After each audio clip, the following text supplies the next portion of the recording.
একবার এক ছেলে তার বাবার কাছে জিজ্ঞেস করল, বাবা, সফল জীবন কাকে বলে? বাবা সরাসরি উত্তর দিলেন না। তিনি ছেলেকে বললেন, আমার সঙ্গে চলো, আজ আমরা ঘুড়ি উড়াবো, তখন আমি বলবো। ছেলে রাজি হয়ে বাবার সঙ্গে গেল। তারা বাইরে এসে ঘুড়ি উড়ানো শুরু করলেন। ছেলেটি খুব মনোযোগ দিয়ে দেখছে। ঘুড়ি ধীরে ধীরে আকাশে উঠল। কিছু সময় পরে বাবা বললেন, এই দেখো, ঘুড়িটা বাতাসে ভেসে আছে। তবে মনে হয় না এই সুতার টান ঘুড়িটাকে আরও উপরে যেতে বাধা দিচ্ছে? ছেলে উত্তরে বলল, হ্যাঁ বাবা, যদি সুতা না থাকে ঘুড়ি আরও উপরে যেতে পারত। বাবা তখন সুতা আলগোছে কেটে দিলেন। ঘুড়ি প্রথমে কিছুটা উপরে উঠল, কিন্তু কিছু সময় পরে তার নিচে নামতে নামতে অদৃশ্য হয়ে গেল। তারপর বাবা ছেলেকে জীবনের একটি গুরুত্বপূর্ণ শিক্ষা দিলেন।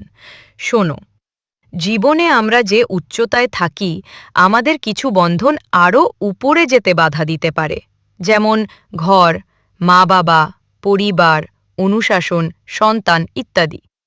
কখনো কখনো আমরা ওই বন্ধন থেকে মুক্ত হতে চাই, কিন্তু বাস্তবে এই বন্ধনগুলোই আমাদের স্থিতিশীল রাখে।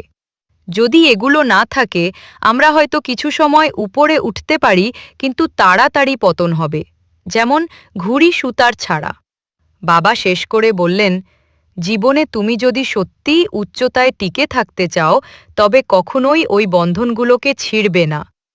ঘুড়ির সুতার মতো সামাজিক ও পারিবারিক বন্ধন আমাদের জীবনের ভারসাম্য বজায় রাখে। এটাই প্রকৃত সফল জীবন।